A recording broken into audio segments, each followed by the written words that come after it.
पंडित जोहार। आज हम लोगों को कुछ खास बातें यहाँ से समझकर जाना है। सबसे बड़ी बात यह है साथियों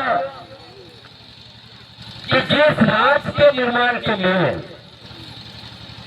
70 साल तक हमारे लोग लड़ते रहे, संघर्ष करते रहे, अपना खून पसीना बहाते रहे, अपना बलिदान देते रहे, उसके बाद झारखंड राज्य का निर्माण हुआ।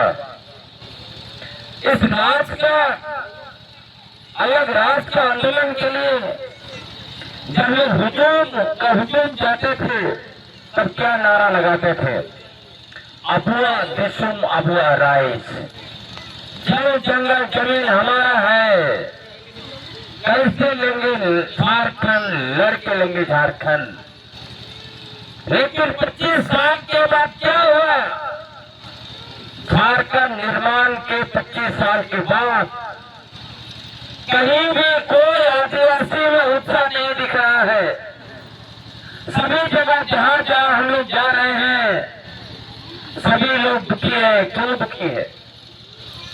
अबुआ हत्तो अबुआ राइज, अबुआ दिसुम अबुआ राइज का जो सपना था वो पूरा कैसे होता?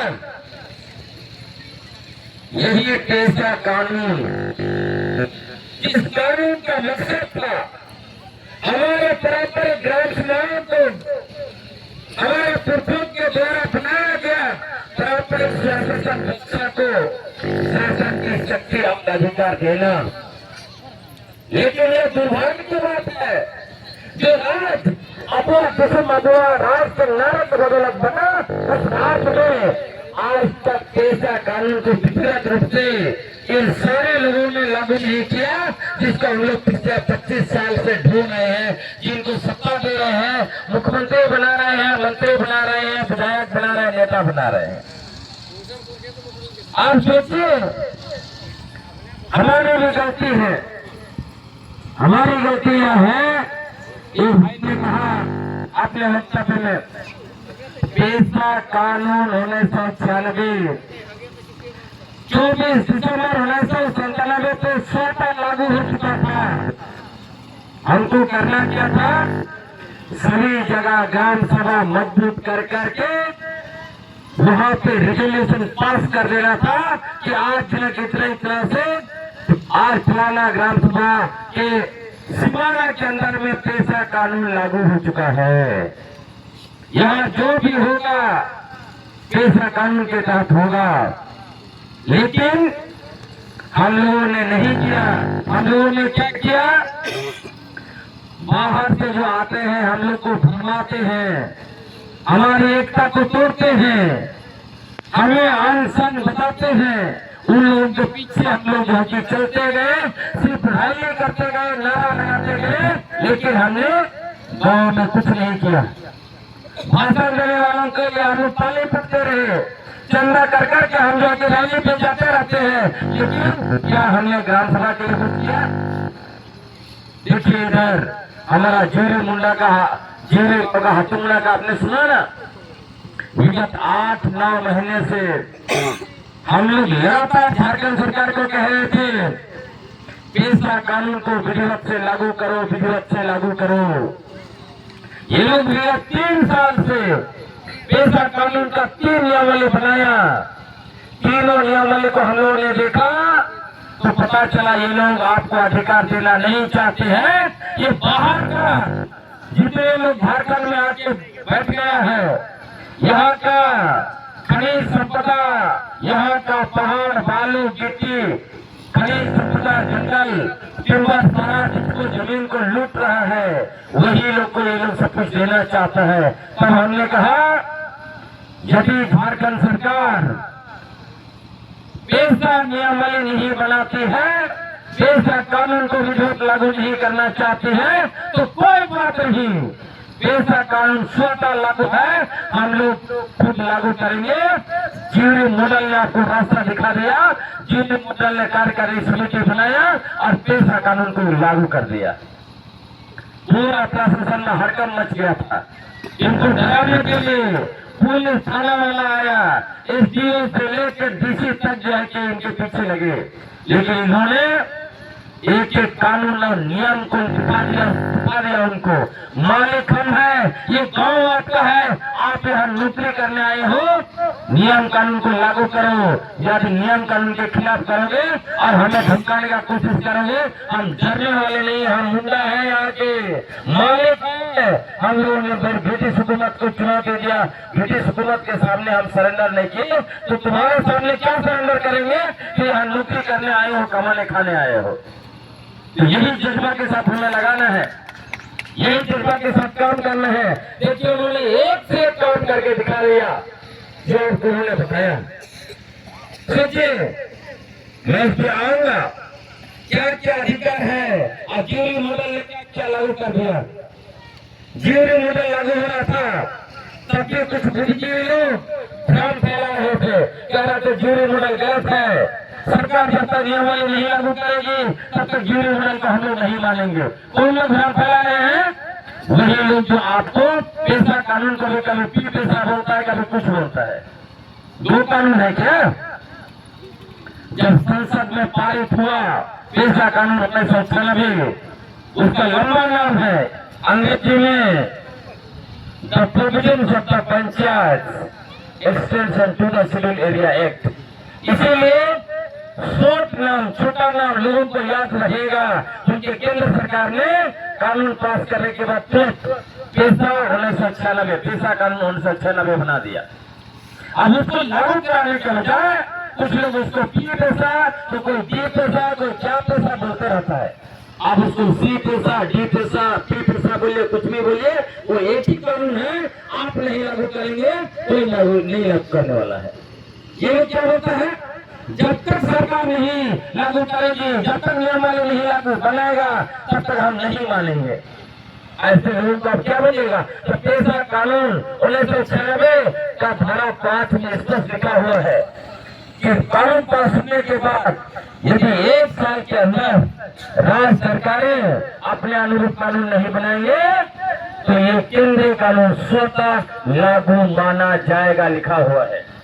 कानून स्वतः लागू है।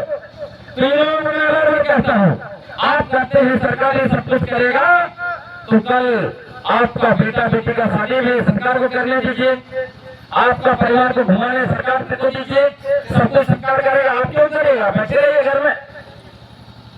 क्या हमें सरकार का गुलाम है क्या? हमारे पुरखे कभी गुलाम नहीं रहे। आप उन लोगों के वंशज हैं जिन्होंने, जब ब्रिटिश हुकूमत ने पूछा, कहा कि बताइए ये जमीन आपकी कैसे है, ये इलाका आपका कैसे है, क्या सबूत है तुम्हारे पास? आपको बताता हूं, पूरा जो है 14,000 मुंडा लोग 1879 में रांची के कमिश्नर को चिट्ठी लिखा और बताया यदि छोटा नागपुर मुंडाओं का नहीं है तो किसी का भी नहीं है। उसके बाद फिर से 84 में 1884 में 12,000 मुंडाओं ने चिट्ठी लिखा, उसके गांव से सुसंद्री लेके कलकत्ता पहुंच गए और अंग्रेजों को बता दिया यही सुसंद्री जो है हमारा जमीन का पट्टा है, तुमको स्वीकार करना पड़ेगा कि हम छोटानागपुर के मालिक हैं, ये जमीन हमारा है। उन लोगों का वंशज है, क्या सरकार का गुलाम बनेंगे? हम लोग सरकार के साथ उतना ही रहेंगे जितना लोग हम लोग को गुलाम नहीं बनाएगा। अभी पेशा कानून नियमावली बना के क्या बनाना चाहता है? हम लोग को गुलाम बनाना चाहता है। कहता है कि सरकारी कर्मचारी तुम्हारा ग्राम सभा का सचिव होगा, मुखिया जो है कि तुम्हारा भूमि अधिग्रहण और विशेष बैठक बुलाएगा। क्या मुखिया हमारा पारंपरिक व्यवस्था का हिस्सा है? नहीं है। साथियों, पंचायत व्यवस्था हमारा नहीं है, ये गांधी जी का व्यवस्था है, डिप्लोले का व्यवस्था है, जिसको हमारे ऊपर थोपना चाहता है। आपको समझ आना चाहिए। छोटे छोटे पुस्तकें पढ़िएगा, अनुसूचित क्षेत्र मतलब आदिवासी इलाका, क्योंकि पेशा कानून अनुसूचित क्षेत्र में लागू होगा। अनुसूचित क्षेत्र कैसे बना? अनुसूचित क्षेत्र हमें मुफ्त में नहीं मिला है। जब अंग्रेज लोग इस देश में शासन करने की शुरुआत की हमारे इलाके में जमीन का लगान मांगा।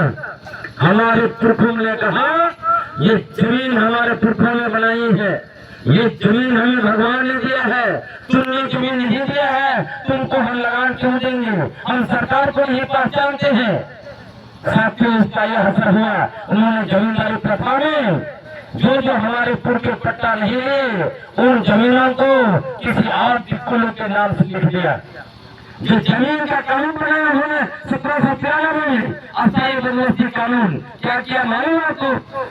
जो लोग 3 साल तक जमीन का जो है कि लगा नहीं दे पाएंगे, 4था साल जमीन किसी और को हो जाएगा। हमारे पुरखों ने जमीन बनाई, लेकिन वो जमीन जो लगा नहीं चुकता कर पाए, गैर आदिवासियों के नाम कर दिया इन लोगों ने। इसलिए आप देखिए हमारे इलाके में कितने सारे गैर आदिवासी भरे हुए हैं। क्या वो जमीन बनाया है? खोज लीजिए, जमीन हमारे पुरखों ने बनाई है।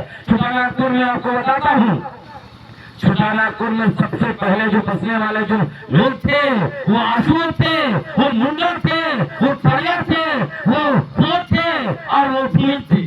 यही 5 आदिवासी समुदाय जो है छोटानागपुर में सबसे पहले बसे हैं। उसके बाद हमारे गाँव भाई लोग आए, उनके साथ हम साथ में रहे। अभी सबके साथ पूरा 33 आदिवासी समुदाय है, जिसके साथ हम लोग पूर्ण सौहार्द से रहते हैं। लेकिन इसी में से कुछ लोग, वही दिक्कत लोग जो दिख करता है, हमारा जल जंगल जमीन को, खनिज संपदा, नदी पानी सबको बेच खा रहा है। ये हमारे बीच के ही कुछ आदिवासियों को पकड़ लिया है, जिसको जो है देता है पैसा, जिसको कहता है हम टिकट देंगे, तुम्हारा एक ही काम है, तुम आदिवासी समाज में नफरत फैलाओ, सरना आदिवासी ईसाई आदिवासी बोलो, सरना ईसाई के नाम पर मुद्दा लड़ाओ, और तुम जो है नेता बनो, तुम एमएलए बनो, तुम एमपी बनो, तुम मंत्री बनोगे, तुमको पैसा देंगे, गाड़ी देंगे।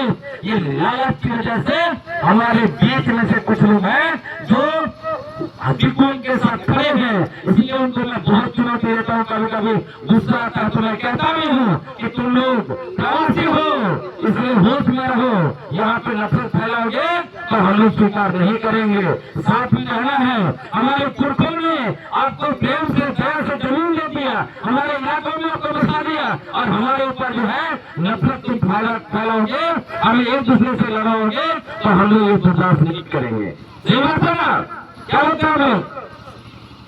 आपको मैं बताना चाहता हूँ साथियों, पेशा कानून को लागू करना नहीं होने दे रहा है, तो यही बाहरी ताकतें जो हम लोगों को सरना ईसाई के नाम से लड़वाता है, हम लोगों को मुर्गा बना दिया है। आप मुर्गा होता उसमें देखिएगा, दोनों मुर्गा को गुस्सा दिलाया जाता है, दोनों मुर्गा को लगता है कि हम जो है ताकतवर है, हम ताकतवर है, हम इसको मार देंगे, हम इसको मार देंगे। एक दूसरे को मारते हैं, एक मर जाता है, मुर्गा लड़ाने वाला मुर्गा का मीट भी खा रहा है, पैसा भी ले रहा है, और वो जो है उधर दारू भी पी रहा है, मजा कर रहा है। हम आदिवासियों को आपस में लड़ाने वाले लोग क्या कर रहे हैं? पूरा 25 साल से देखिए, जिन लोगों ने हमें धर्म के नाम पर लड़वाया, वो लोग 14 साल तक झारखंड की कुर्सी में रहे, और यही लोग पेशा कानून को लागू नहीं किया। क्यों लागू नहीं किया? तो इनके लोग ये हैं जो बाहर से आके भरे पड़े हैं झारखंड में, यही लोग इनको वोट देता है, इसीलिए लागू नहीं किया। तो हम लोगों को आपस में लड़ा रहा है, और जब तक हम मुर्गा खत्म करते हैं, देखते हैं तो हमारी जमीन पर दिक्कुओं का बड़ा बड़ा अपार्टमेंट बन चुका है, उनका हॉस्पिटल और कॉलेज बन चुका है, पंचवटी बन चुका है। पिछला 25 साल में उनका ये बड़ा बड़ा बिल्डिंग बना, हमारा जितना नदी का पानी ले लोग बेच खाए, हमारा पहाड़ पर कैसे उन्होंने बैठाया, गिट्टी निकाल के बेचा, जंगलों से मूल ले लेके बेचा, हमारा समंदर से जितना आयरन और चाहे की पश्चिम में जाइएगा, भूसा गुमला और एरिया से ले लेके सारा बेच खा रहा है। बड़ा बड़ा हॉस्पिटल उनका, बड़ा बड़ा स्कूल उनका, उनके लिए बड़े बड़े बिल्डिंग, गाड़ी पैलेस, उनके बच्चे शान से जी रहे हैं, और हम लोग जिसके लिए झारखंड बना था, जिनके लिए लड़ा गया था, जिन लोगों ने शहीद हुआ, जो अपना जान की कुर्बानी दी, वो लोग कहाँ है आज? ये सोचने वाली साथियों। साथियों, पेशा कानून लागू होने से क्या होगा? सरकार लागू नहीं करेगी, क्यों नहीं लागू करेगी? क्योंकि जमीन माफिया जो आपका पूरा झारखंड में, जहां सीएमटी एक्ट है, जहां एसपीटी एक्ट है, जो क्या कहता है आदिवासी का जमीन गैर आदिवासी नहीं ले सकता है, तो धरने से झारखंड में 12 लोग आदिवासी जमीन पर अपनी इतनी बड़ी बड़ी इमारतें कैसे खड़े कर रहे हैं, कैसे लीडर होकर सत्ता पट्टों पर जमीन लिखा रहे हैं, इनको डर क्यों नहीं लगता है? तो सीएमटी एक्ट लागू है यहाँ पर, एसपीटी एक्ट लागू है इस राज्य में। ये सरकारें क्या कर रही है, मुख्यमंत्री मंत्रीगण और हमारे नेता क्या कर रहे हैं? क्या हम इनको खाली वोट देंगे? क्या हम इनके स्वागत में खाली नाचेंगे गाएंगे और उनको फूलमाला चढ़ाएंगे? इसलिए हम लोग को गंभीरता से सोचना पड़ेगा। यही बाहर के आए हुए लोग जो व्यापार कर रहे हैं, जमीन लूट रहे हैं, यही लुटेरों को संरक्षण देने के लिए पेशा कानून लागू नहीं कराया गया। हमारा खनिज संपदा को लूट रहे हैं, इन्हीं को बचाने के लिए पेशा कानून लागू नहीं हो रहा है। इन्हीं को बचाने के लिए, बालू माफिया को बचाने के लिए पेशा कानून लागू नहीं किया जा रहा है। और जितना भी बड़ा ब्लॉकेज झारखंड में बड़ा ऑफिसर बाहर का है, इन लोगों को झारखंड से कोई लेना देना नहीं है। ये यहाँ का डिस्ट्रिक्ट मिनरल फाउंडेशन ट्रस्ट, जिसका पैसा, खनिज का पैसा आपका ग्राम सभा में आना है, उस पैसा को लूट रहे हैं साथियों। जो पैसा आपको मिलना था उसको 10-10 करोड़ रुपया विज्ञापन में खर्च कर रहे, कहीं ट्रैफिक लाइट लगा रहे, कहीं जेल खोल रहे हैं, आपका पैसा से ये नौकरशाह लोग और बड़े पैमाने पर जो है कि हमारा पैसा का बंदर बांट कर है, इसलिए पेशा कानून लागू होने नहीं दे रहे हैं साथियों। आपके बड़े बड़े जंगलों में जितना बड़ा टिम्बर है, सबको कौन बेच खा रहा है? यही लोग बेच खा रहे, जंगल माफिया। 5वीं अनुसूची इलाका में शराब नहीं बेच सकता है बिना ग्राम सभा का अनुमति का, लेकिन ये शराब माफिया अनुसूचित क्षेत्र में सरकार के संरक्षण से जो है कि शराब बेच रहा है। सरकार जो है शराब नीति बनाती है, बालू नियम बनाती है, पेशा नियम क्यों नहीं बनाती है? ये सवाल पूछना पड़ेगा। इसे सब समझ लीजिए। जितना भी सरकारें विगत 25 वर्ष से झारखंड में रहे, जितना भी हमारे आदिवासी गैर आदिवासी मुख्यमंत्री और मंत्री बने, जितना भी आदिवासी गैर आदिवासी यहाँ विधायक और सांसद और नेता बने, इन लोगों ने ही हमारा सर अधिकार को लुटवाने का काम किया है। इन्हीं लोगों की वजह से पेशा कानून लागू नहीं हुआ है। आपको बताता हूँ, पेशा कानून लागू हो जाएगा तो आप क्या क्या कर पाएंगे? कुछ मूल चीज याद करके रखिए। पहली बात, जमीन। हमारे पुरखों ने जितना भी लड़ाई लड़ा है, हम आदिवासी लोग विगत 260 वर्षों से लगातार लड़ रहे हैं। तो उसका केंद्र में क्या है? उसके केंद्र में जमीन है। जमीन नहीं रहेगा तो हम लोग खत्म हो जाएंगे। जमीन हमारे लिए संपत्ति नहीं है। जमीन हमारा क्या है? इतिहास है। जमीन हमारी पहचान है, हमारा विरासत है, हमारा अस्तित्व है, हमारा सब कुछ जमीन ही है। तो सवाल उठता है, सीएमटी एक्ट होने के बाद भी जमीन कैसे जा रहा है? क्योंकि सीएमटी एक्ट में एक व्यक्ति चुपचाप से जमीन डिपुल को बेच देता है, सादा पट्टा में दे रहा है। लेकिन आप अगर ग्राम सभा में प्रस्ताव पारित कर दिया कि आज इतना तारीख से हमारा फलाना ग्राम सभा में पेशा कानून लागू हो गया है, यहाँ कोई भी व्यक्ति बिना ग्राम सभा की अनुमति का अपना जमीन का खरीद बिक्री नहीं कर सकता है। यदि आप आदिवासी को भी बेचना चाहेंगे जमीन, अपना गांव के लोग कहीं बेचना चाहेंगे, तब भी आपको ग्राम सभा से अनुमति लेनी पड़ेगी। देखिए, वो जमीन लूट पाएगा। पेशा कानून लागू कर दिए, 1 इंच जमीन बिल्कुल नहीं ले सकता है। दूसरा, वही प्रस्ताव पारित कीजिए कि जितना भी जमीन गैर कानूनी तरीके से गया है उसको ग्राम सभा रिस्टोर करेगा। देखिए, जिसका भी जमीन गया है ग्राम सभा में एप्लीकेशन देगा, ग्राम सभा जांच करेगा, ग्राम सभा पैसा देगा। उसके बाद यदि जो व्यक्ति गैर कानूनी तरीके से जमीन लिया है सुप्रीम कोर्ट में पहुंच जाता है, तो सुप्रीम कोर्ट भी ग्राम सभा का निर्णय के आधार पर ही वो निर्णय देगा। आपको बताता हूँ, नीलगिरी, उड़ीसा में नीलगिरी पहाड़ है, वहां पर जब उड़ीसा सरकार ने वेदांता कंपनी को दे दिया था, तब सुप्रीम कोर्ट ने कहा मैं चाहूं तब भी नहीं दे सकता हूं, वो सिर्फ और सिर्फ ग्राम सभा दे सकता है, क्योंकि पेशा कानून 1996 की धारा 4D में स्पष्ट लिखा हुआ है, गांव की रूढ़ी प्रथा परंपरा और सारा प्राकृतिक संसाधनों को देख रेख करने का ग्राम सभा उसके लिए सक्षम है। ग्राम सभा ही निर्णय लेगा कि गांव का सीमाना क्षेत्र में जो भी प्राकृतिक संसाधन, चाहे जंगल हो, भक्ति जमीन हो, माटी बालू खनिज संपदा हो, बिना ग्राम सभा का अनुमति का कुछ नहीं हो सकता है। इतना बड़ा ताकत आपको दिया है, इसलिए मैं कहा ग्राम सभा ने निर्णय दे दिया कि सुप्रीम कोर्ट भी इसको कुछ नहीं कर सकता है। इतनी बड़ी ताकत आपको दिया है। तीसरी बात, लगभग खनिज, चाहे वो बालू हो, चाहे वो मुरम हो, चाहे पत्थर हो, गिट्टी हो, बिना आपका परमिशन का कुछ नहीं हो सकता है। अभी देखिए, जब सड़क बनता है, ठेकेदार इधर का मुरम जंगल से उतार के ले जाता है, आप लोग कुछ बोलते हैं? ठेकेदार बिल बना बना के मस्त भजा रहा है और आपका ग्राम सभा का जा रहा है, टेबल काट करके लोग ले रहे हैं। आपको लगता है तो सरकार का है? सरकार का है? जब सरकार जैसा कोई चीज नहीं था, ब्रिटिश हुकूमत जब नहीं आई थी यहाँ पर, तब जमीन जंगल किसका था? हम लोग का था। ब्रिटिश सरकार ने हम लोगों से लूटने के लिए पहले जमीन का कानून बनाया, फिर जो है कि जंगल का कानून बनाया, फिर बाद में आजादी के बाद खनिज संपदा का कानून बनाया गया और ये घोषित किया गया ये जल जंगल जमीन खनिज संपदा सरकार की है। हम लोग स्वीकार कर रहे हैं, यही हम लोग का दिक्कत है। स्वीकार नहीं करना है। आपका खुदकट्टी का एरिया का सीएन टेक में क्या होता है? छोटा नागपुर में 156 खुदकट्टी गाँव था, आपका इलाका भी इसमें शामिल है।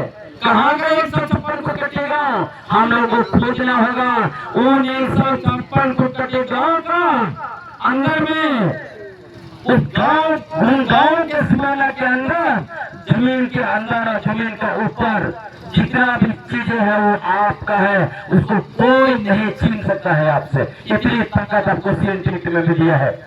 तो मैं पैसा का बिना वापस होता हूँ उसमें खनिज संपदा लघु खनिज मैंने आपको कहा, बालू बिना आपका एक मुट्ठी बालू कोई नहीं ले सकता है।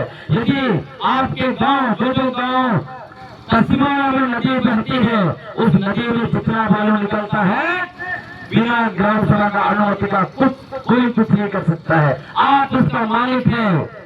आपका इलाका में हालिया दारू शराब कुछ नहीं बिक सकता। देखिए हथोड़ा चोरी के वहाँ बालू है, आप ये धनाधन बालू निकाल कर यदि गांव में जरूरत है गांव में यूज कर रहे, जहाँ जरूरत है वहाँ यूज कर रहे, रॉयल्टी ले रहे हैं। उसी तरह आपका बाजार है। आज देखिए दोनों चीज, शराब और बाजार दोनों का कनेक्शन है। हालिया दारू की वजह से पूरा आदिवासी समाज बर्बाद हो रहा है। सोचिए 1928 में पहला ओलंपिक हुआ, उस ओलंपिक में गोल्ड मेडल जीतने वाला हॉकी टीम का कैप्टन कौन था? एक मुंडा, मारंगत का जयपाल सिंह मुंडा। आज इतने वर्षों के बाद उस हॉकी टीम में कम से कम 5 मुंडा होना चाहिए था, एक भी मुंडा नहीं। पता नहीं झारखंड में तो एक आदिवासी भी नहीं। एक खेलता भी है उड़ीसा से खेलता है। कहाँ गए हम लोग? लड़की लोग, हॉकी टीम का लड़की लोग का हॉकी टीम का कैप्टन भी हमारा सिंधिया की बेटी, 5 लड़की भी खेल रही, लड़का लोग कहाँ गया? छोटी सी भी एक बेटी होता है बेटा भी। तो आप सोचिए पानी के प्रधान, तो आप इमेजिन कीजिए कि स्टेमिना कैसे रहेगा। हरिया अगर कीजिएगा तो इसलिए इन्होंने क्या निर्णय लिया? जियोरी गांव ने निर्णय लिया क्योंकि वहां पे हरिया दारू शराब बिकता था, बाहर के लोग पीने आते थे, महिलाओं के साथ छेड़छाड़ करते थे, मार पीट होता था। उन्होंने ग्राम सभा ने निर्णय लिया यह शराब नहीं बिकेगा, सिर्फ बारात त्योहार पूजा शादी ब्याह सामाजिक काम में हरिया बनेगा। कितना बड़ा निर्णय लिया आप सोचिए।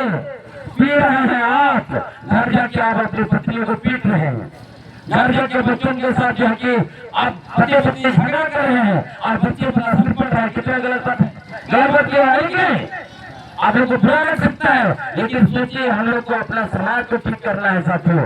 इसलिए समाज का परिवार रहेगा तभी आप है। एक बार सोचिए, दारू पी के आए और टंगे से पत्नी को काट दिए और हम अच्छा हो गए, आपका जिंदगी बर्बाद हो गया, पूरा परिवार बर्बाद हो गया। इसलिए ग्राम सभा के पास पावर है, उसका इस्तेमाल कीजिए। उसी तरह आपके बाजार में हरिया दारू दुकान लग रहा है, एक बाजार सब्जी बाजार, दूसरा बाजार हरिया बाजार, ये हरिया बाजार बर्बाद कर रहा है। तो उसको आप रोक लगा सकते हैं। 3 ग्राम सभा की सीमाना में है, 3 ग्राम सभा बैठिए और उसको रोक लगाइए। और इसमें बड़ी बात, आपके बगैर बाजार नहीं चल सकता है। बाजार को मैनेज करना, वहाँ से कितना तस्वीर करना है, सब कुछ आप निर्णय लेंगे, वहाँ से आपको पैसा आएगा। बाहर का व्यापारी कपड़ा बेचने आता है, उनसे ज्यादा पैसा लीजिए। गाँव का भी बेचने जा रहा है, उससे कम पैसा लीजिए, है ना। वहाँ से ग्राम समाज को आर्थिक का स्रोत आएगा। आपको मुरुख में मैंने बताया, पहाड़ खनिज बालू सबसे आपका स्रोत आएगा। उसके बाद DMFT का मैंने कहा ग्राम सभा में 3 बड़ा हमारा योजना का पैसा आना चाहिए। किसका? एक तो जिला खनिज जो फाउंडेशन है, जिला खनिज फाउंडेशन, उसमें जितना भी आपका जिला में मिनरल्स है, चाहे वो बड़ा खनिज है या छोटा खनिज, उसका पैसा गांव का विकास के लिए आना है। उसका बंदरबांट पूरा है, आप योजना बना के डीसी को दीजिए, हर ग्राम सभा से योजना डीसी को, आपका जो है ये आपका विधायक को, आपका सांसद को दीजिए, और जो है कि योजना गांव में आएगा। आपका ट्राइबल सब प्लान के तहत जितना पैसा आता है बिना ग्राम सभा का अनुमति का खर्च नहीं हो सकता। वो आप कर नहीं रहे हैं, इसलिए लोग बंदरबांट कर रहा है। CSR बड़ी बड़ी कंपनियां, खासकर सरकारी कंपनियां जो है, वो अपना प्रॉफिट का 2% देंगे, वो ग्राम सभा के विकास के लिए आएगा। वो पैसा आना चाहिए। ये 3 पैसा का सारा बंदरबांट जो है, बड़े बड़े हमारे नौकरशाह जो है, बड़े अफसर जो है, वो कर रहे हैं। इसलिए कर रहे हैं कि हम लोग जाग नहीं रहे हैं। ग्राम सभा साल उठा है, जिस दिन पूरे झारखंड में 1000 ग्राम सभा हर जगह पे कार्यकारिणी गठन करके खड़ा हो जाएगा, देखिएगा किसी की ताकत नहीं है जो आपका एक पैसा को लूटे, आपका खनिज संपदा को, आपका जो है वन संपदा को, और किसी चीज को लूटेगा साथियों। और सरकार की ताकत नहीं है कि कहीं भी शराब बेच सकता है, नीति बनाने के बाद कुछ नहीं कर सकता, बालू कुछ नहीं ले सकता। इतनी बड़ी बड़ी ताकतें हैं। जितना भी छोटा मोटा यहाँ पे जलाशय है, उसका मालिश करने का आपका ग्राम सभा के पास पावर है। आपके इलाके में जितने भी NGO आते हैं, कोई भी NGO आपके यहाँ नहीं घुस सकता है। वो क्या लोग, हम लोग जैसे लोग, आपका ग्राम सभा ने निर्णय ले लिया कि फलाना आदमी हमारे यहाँ नहीं आ सकता है, हमारी ताकत नहीं है कि आपका घर में घुस जाएंगे। और आपको मैं बताता हूँ, ये जो नफरत बांटते हैं आके, इनको तो बिल्कुल दूसरे मत लीजिए। एक ग्राम सभा में निर्णय लेके बताना है कि हम लोग जो है कि बिल्कुल भी नहीं घुसने देंगे, क्योंकि हम लोग प्रेम से रहना चाहते हैं। सभी लोग हमारे पुर के एक थे, हम लोग भी एक हैं, उसी रास्ते से चलेंगे, तब जाके हम लोग आगे बढ़ेंगे। हम लोगों की ताकत को बांटने के लिए क्या किया गया है? एक तो मैंने कहा धर्म के नाम से बांटा गया है। आजकल रूढ़ी प्रथा परंपरा अंधश्रद्धा लेके आ जाते हैं, कभी दिल्ली सिंह कभी कुछ। उसके अलावा पार्टियों के नाम से भी हम लोग बांटे हुए हैं, कोई जेएमएम, कोई कांग्रेस, कोई बीजेपी, कोई फलाना फिलाना। कोई भी पार्टी हमारा माटी बचाने नहीं आ रहा है। आप पार्टियों में हैं, लेकिन जैसे ही गाँव घुसते हैं पार्टी को बाहर छोड़ दीजिए। जब घर आप घुसते हैं तो बालों को आप छोड़ते हैं ना, पूछते हैं। उसी तरह पार्टियों को गांव से पहले सीमाना में झाड़ के घुसना है, तभी हम लोग जो है कि अपना गांव को बचा पाएंगे, नहीं तो नहीं बचा पाएंगे। और मैं यह बताना चाहता हूँ, जीवरी मॉडल हमने क्यों बनाया? जीवरी मॉडल हमने इसलिए बनाया क्योंकि 3 वर्ष के अंदर में एक मॉडल बनना बने, तब हम लोगों को समझ में आ गया ये लोग झारखंड में पेशा कानून का जो नियमावली बना के लागू करना चाहता है, हमारा पारंपरिक ग्राम समाज को शासन की शक्ति और अधिकार देना नहीं चाहते हैं लोग। ये लोग टिकुलों का पंचायत व्यवस्था थोपना चाहते हैं, तो हम लोगों के ऊपर पंचायत कार्यकारिणी व्यवस्था थोपना चाह रहा था। आप सोचिए, हर ग्राम सभा में ये लोग बोलते हैं कि 8 समिति 10 समिति बनाओ, 8 समिति, जिसमें 100 समिति, जिसमें 1 समिति, तो कहीं पे जो शिक्षा समिति, लेकिन कार्य करने से समिति बनाने लोग होते हैं। क्यों? कार्य करने समिति होगा तभी जो है कि गांव आपका चलेगा, वही कार्य करने समिति योजना को आगे ले जाएगा। ये लोग पंचायत समिति को थोपना चाहता है। क्यों पंचायत समिति को थोपना चाहता है? वो इसलिए थोपना चाहता है, आपको एक उदाहरण बता रहा हूँ।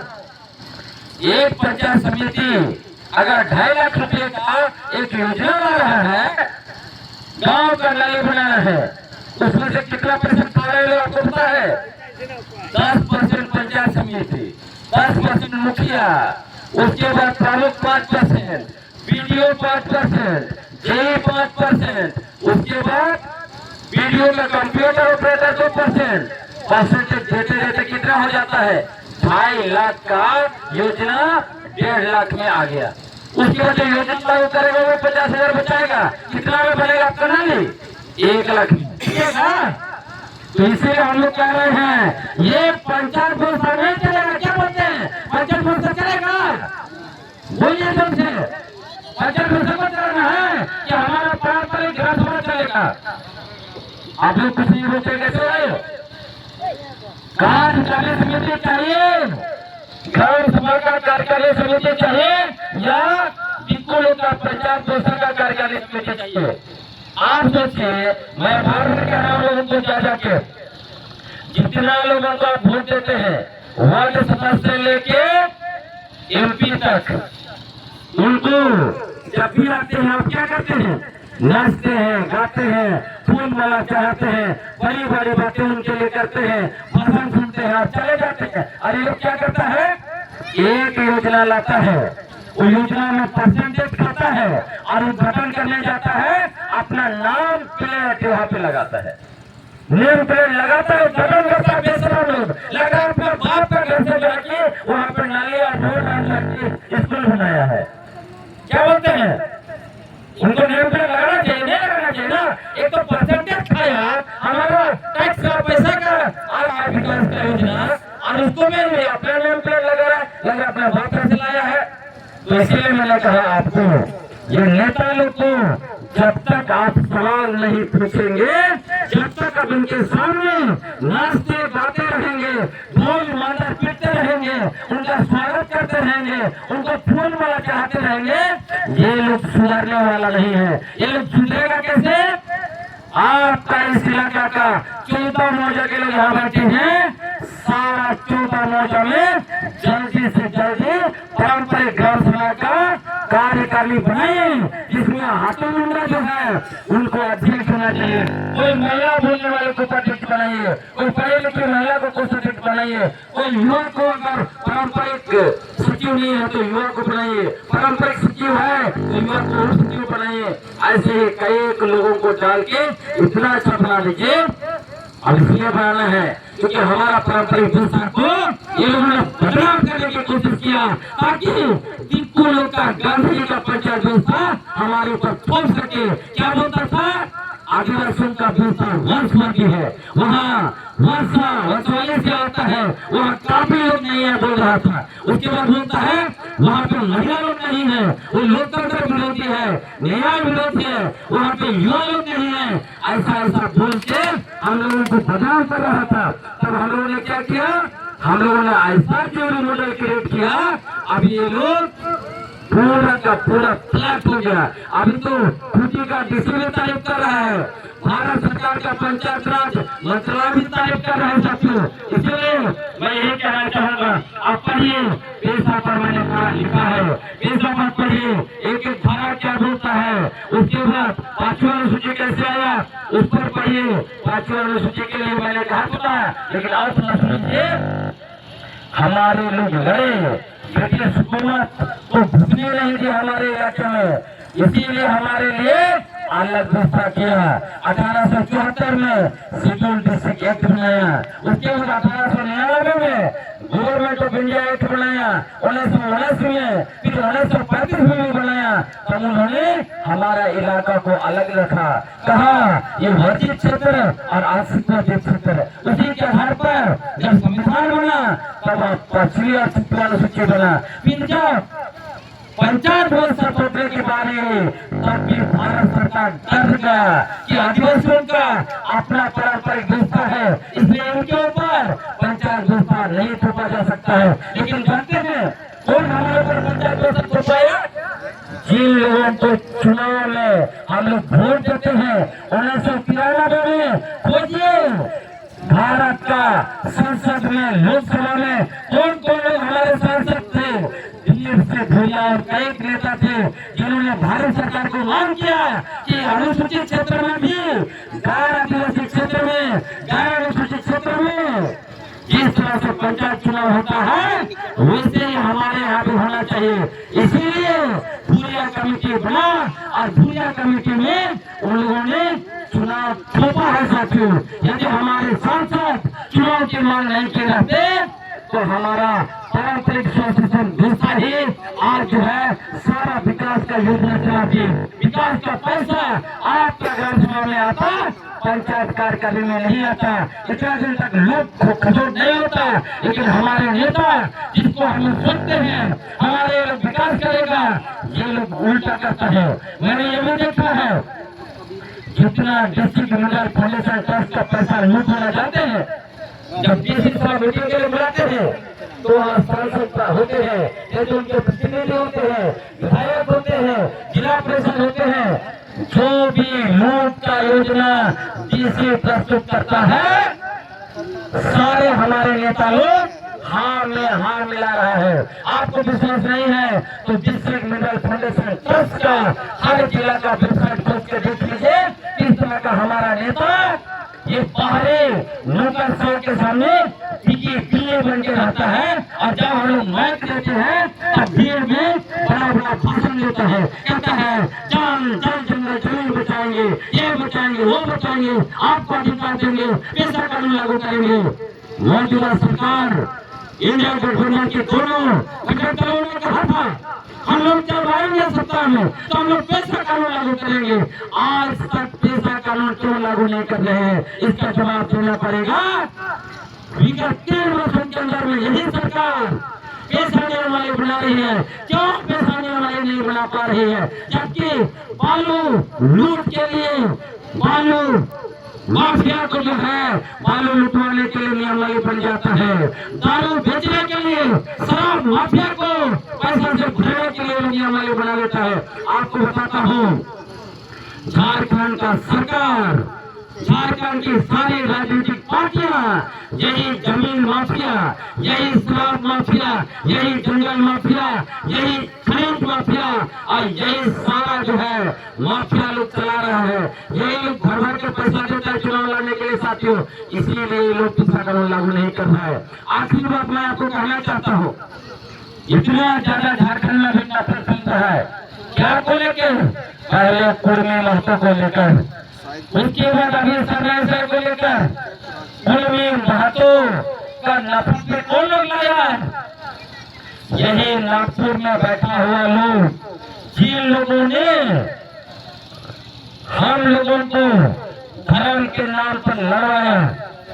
2003 में पहली बार भाजपा सांसद आभा महतो के नेतृत्व में भाजपा के 9 लोकसभा सांसद और 5 राज्यसभा सांसदों ने भारत के उप प्रधानमंत्री माननीय लाल कृष्ण आडवाणी को उस समय में एक स्मारक पत्र देकर मांग किया कि झारखंड के कुर्मी महतो 1931 का जनगणना में आदिवासी थे, ऐसा झूठा इन लोगों ने लिख के दिया साथियों। वहां से आग लगी है, आपको बताता हूँ। और ये स्मारक पत्र लिखने वाला फर्जी इतिहासकार भाजपा नेता और कुर्मी महतो का फर्जी इतिहासकार शैलेंद्र महतो ने ड्राफ्ट किया था, आपको मैं बताता हूँ। और उसमें लिखा 1921 में कुर्मी को आदिवासी का दर्जा प्राप्त था, जबकि 1921 का जनगणना में प्रिमिटिव ट्राइब का सूची बना है, उसमें कुर्मी महतो कहीं नहीं था। उनको महाराष्ट्र का मराठा ग्रुप कुर्मी में ही डाला गया था। उसके बावजूद इन लोगों ने भाजपा नेताओं ने कुर्मी महतो को अपना परमानेंट वोटर बनाने के लिए झूठ का सहारा लेकर नफरत की आग लगाई और इन्होंने भारत सरकार को गुमराह किया। और उसके बाद ये लोग लगातार गुमराह करते रहे, बोलते रहे कि 1872 से लेकर, कभी बोलते हैं 1901 से 1931 तक सारा जनगणना में इनको आदिवासी लिखा गया, जबकि सारा सर झूठ है साथियों। और अभी मौजूदा वक्त में उनके नेता जो दो नेता, एक तो आजसू पार्टी के सुरेश कुमार महतो और जेएलएम के जो नेता है माननीय विधायक जयराम महतो, ये दोनों लोग यही भाजपा और आरएसएस के बोर्ड में बैठे। इनको कहा गया नफरत फैलाओ, नफरत का आग हमने 2003 में लगाया हुआ है, उस नफरत को पूरे झारखंड में फैलाओ, तुमको 2029 में उप मुख्यमंत्री का कुर्सी पर बैठा देंगे। इसीलिए इन लोगों ने रियलिटी का ढाल छिड़का का आयोजन किया और क्या किया, सारा कुर्मी महतो को ट्रैक पर बैठा दिया और कहा था कि जब तक कुर्मी महतो को एससी की सूची में नहीं डाला जाता है, हम लोग पटरी से नहीं उतरेंगे, पटरी नहीं छोड़ेंगे। लेकिन शाम को पटरी छोड़ दिया, उसके लिए झूठ फैलाया, कहा कि गृह मंत्रालय से बात हो गई है, हम लोग जो है तुरंत मिलने जा रहे हैं। अब तक मिलने नहीं गया, लगता है दोनों ने तो पैदल ही निकल गया, पहुंच ही नहीं रहा दिल्ली। तो यही झूठे लोग हम लोगों को आपस में नफरत फैलाने वाला वही गैंग है। लेकिन जो नागपुर से नफरत फैला रहा है, 2003 में जो कुर्मी महतो का आग लगाया भाजपा लोग, आरएसएस वाले लोग, इन लोगों को लगा जो कुर्मी महतो का आग लगा के हमने गलत किया, इसे उनको अभी समझ में आ गया। तब क्या किया, अभी कुर्मी महतो का आग से तो सबसे ज्यादा फायदा झारखंड मुक्ति मोर्चा और कांग्रेस को हो रहा है। तो इन्होंने देख भी लिया, चुनाव में एडवांस भी कर लिया। उपचुनाव में देखा पिछले बार जितने वोट से हारा तो उससे भी ज्यादा वोट से 18,000 ज्यादा मौजूद से लोग जीता और लोग को 9,000 का और घटना पड़ गया। तो ये लोग क्या कर रहे हैं, इनको लगा अभी जो कुर्मी वर्सेस आदिवासी का लफड़ चलता रहेगा तो सबसे ज्यादा घाटा आरएसएस और भाजपा संघियों को हो रहा है। इसलिए क्या करो, आप इसको मोड़ दो, दिशा मोड़ दो, सर्वनाशा के नाम पर लफड़ फैलाओ। तो अभी जो है जो लोग भाजपा से जुड़े हैं वो लोग खुद लफड़ फैला रहे हैं। अभी क्या बोल रहे हैं, 23 तारीख को एक रैली लोग कर रहे हैं राष्ट्र में, क्या बोलता है, सरना धरान बचाओ महाराजी। लेकिन कौन लोग कर रहा है उसको भी जान लीजिए। जो लोग रांची में 23 नवंबर को सरना धरान बचाओ महाराजी कर रहा है, वो लोग जानते हैं ये लोग फर्जी लोग हैं। ये लोग खुद को बोलता है हम लोग सबसे बड़े हिंदू हैं, कट्टर हिंदू हैं। ये लोगों ने सरना को सनातन बनाने के लिए 1 लगाया था और यही लोग नफरत फैलाया। मैं आपको बताना चाहता हूँ, जब आरएसएस ने हम आदिवासियों का आदिवासी पहचान, आदिवासी शब्द को नारायण जयपाल सिंह मुंडा ने राष्ट्रव्यापी बना दिया और डॉक्टर रामदयाल मुंडा ने यूएन तक ले गए उस शब्द को, उस शब्द से लोग नफरत करते थे। उस शब्द को खत्म करने के लिए इन लोगों ने वनवासी शब्द लाया। तब यही जो है जनजाति सुरक्षा मंच के लोग, यही मुझे पता का ढूंढने वाले लोग कोई बात नहीं उठाया साथियों।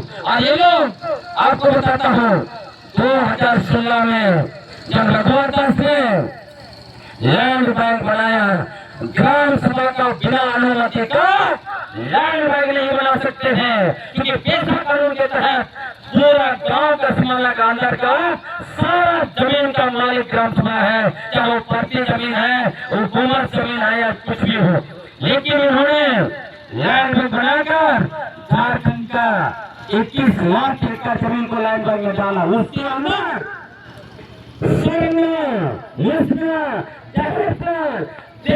जैसा पवित्र स्थल को रघुवर दास ने लैंड बैंक में डाल के पूंजीपतियों के लिए सुरक्षित किया, लेकिन जनजाति सोच समझ ने एक शब्द नहीं कहा। और मैं कहता हूँ, जब हमने खूंटी का रिसर्च किया, खूंटी जिला का 541 सरना स्थल का 488 एकड़ जमीन को रघुवर दास ने इस पवित्र जमीन को, पवित्र सरना स्थल को लैंड बैंक में डाल के पूंजीपतियों को देने का काम किया। लेकिन ये जनजाति सुरक्षा मंच वाले रूढ़ी प्रथा परंपरा के नाम पर नफरत फैलाने वाले का मुंह में दही जमा हुआ था। और मैं बताता हूँ, ये लोग सरना पवित्र सरना झंडा जो आप इधर लगाए हैं, उससे ये लोग नफरत करता है। 23 जून 2024 को अनगढ़ा में, रांची का अनगढ़ा में जनजाति सुरक्षा मंच के राष्ट्रीय अध्यक्ष गणेश राम भगत आए थे। उन्होंने क्या कहा? उन्होंने अनगढ़ा में कहा कि सरना झंडा अमेरिकन झंडा है, सरना झंडा विदेशी झंडा है, सरना झंडा ईसाई मिस्राइयों का झंडा है, इसलिए सारे आदिवासियों को सरना झंडा को काट के अपने घरों से फेंक देना चाहिए और महावीर झंडा लगाना चाहिए। ये जनजातीय सुरक्षा मंच के राष्ट्रीय अध्यक्ष ने कहा। देखिए ये लोग कितना सरना झंडा से नफरत करता है और सरना के नाम से नफरत फैलाता है। और आपको मैं बताता हूँ तीसरी बात, उसके बाद जब झारखंड सरकार ने विधानसभा से सरना कोड पारित किया और केंद्र सरकार को भेजा, तब यही जनजातीय सुरक्षा मंच के प्रदेश अध्यक्ष सोमा उन्होंने क्या कहा? उन्होंने कहा यदि केंद्र सरकार सरना कोड देती है तो वो मतलब जनजातीय सुरक्षा मंच वो संविधान कानून से 226 का उपयोग करके झारखंड हाईकोर्ट में जाएंगे और सरना कोर्ट को झारखंड हाईकोर्ट से उड़ा देंगे। यदि झारखंड हाईकोर्ट नहीं उड़ाता है तो उन्होंने कहा संविधान कानून से 22 का उपयोग करके वो सुप्रीम कोर्ट जाएंगे और सरना कोर्ट को नेस्तनाबूद कर देंगे, खत्म कर देंगे। देखिए ये जनजातीय सुरक्षा मंच वाले कितना सरना कोर्ट से नफरत करता है, सरना धर्म को बोलता है ये सनातन धर्म है, सनातन धर्म से कितना नफरत करता है। आपको मैं बताना चाहता हूँ, ये भी ना बेरोक था ये तथ्य फैला रहा है। क्या बोलता है? सनातन धर्म सनातन से निकला है, बोलता है जनजातीय सुरक्षा मंच का। ये लोग तोता लोग, सनी लोग, ये तोता लोगों को पता नहीं है सनातन हिंदू धर्म कब आया। ये लोग 3500 साल पहले यूरेशिया से आए हैं, तब जाके सनातन हिंदू धर्म आया। आदिवासी लोग यहाँ डीएनए रिपोर्ट के अनुसार 65,000 से 80,000 साल से रह रहे हैं। और आपका मुंडा हो इलाका में कब बसाया? ये जो सनातन हिंदू धर्म के वहाँ ब्राह्मण लोग यूरेशिया से आने से हजारों साल पहले यहाँ पे मुंडा लोग बसे हुए थे, इधर हो लोग बसे हुए थे। अपना गांव कैसे बसाया? जब गांव बसाया तब उनको लगा यहाँ कोई ताकत है, महाशक्ति है, प्रकृति है, जिसको एक जगह देना जरूरी है, पूजा पाठ करना जरूरी है, ताकि हम यहाँ पे अच्छे से रह पाएंगे। इसीलिए सपना और किसौली की सपना के हमारे पुरखों ने तो हमारा संघर्ष सनातन, ये जो सनातन हिंदू धर्म का अनुयायी लोग, उसका जो बनाने वाले यूरेशिया से आए ब्राह्मण लोग, उनके आने से हजारों साल पहले से यहाँ था। तो कैसे ये जनजातीय सुरक्षा मंच वाले बोलते हैं कि सनातन धर्म जो है वहां से निकला है, कुछ भी ये लोग बोलते रहता है।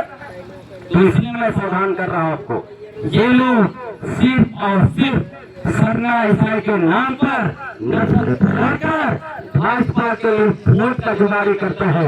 लेकिन जब भाजपा नेता, जब आरएसएस का नेता हमारा आदिवासी पहचान पर हमला करता है, सरना धर्म कोड पर हमला करता है, सरना पहचान पर हमला करता है, सरना झंडा पर हमला करता है, सरना सर्व अपने बच्चों को ले देता है, तब इनका जुबान नहीं खुलता है। साथियों, ये लोग रंगसियार है, ये लोग सरना धर्म का रक्षक नहीं है, ये लोग सरना आदिवासियों का रक्षक नहीं है। इसीलिए अंत में मैं यही कहूँगा, आप ग्राम सभा बनाइए, कार्यकारिणी बनाइए और पेशा कानून एक एक गांव में लागू कीजिए। आपको मैं कहता हूँ, जिस दिन हम लोग इस झारखंड में 1000 ग्राम सभा बना दे, 1000 ग्राम सभा सुपर एक्टिव हो गया, हमें इस राज का राज का सपना को साकार करने से दुनिया की कोई ताकत नहीं रोक सकता है। हमें अपनी जमीन को बचाने से दुनिया की कोई ताकत नहीं रोक सकता है। हमें सरना कोड लेने से दुनिया की कोई ताकत नहीं रोक सकता है। हमारा आने वाला पीढ़ी को सुरक्षित रखने से कोई ताकत नहीं रोक सकता है।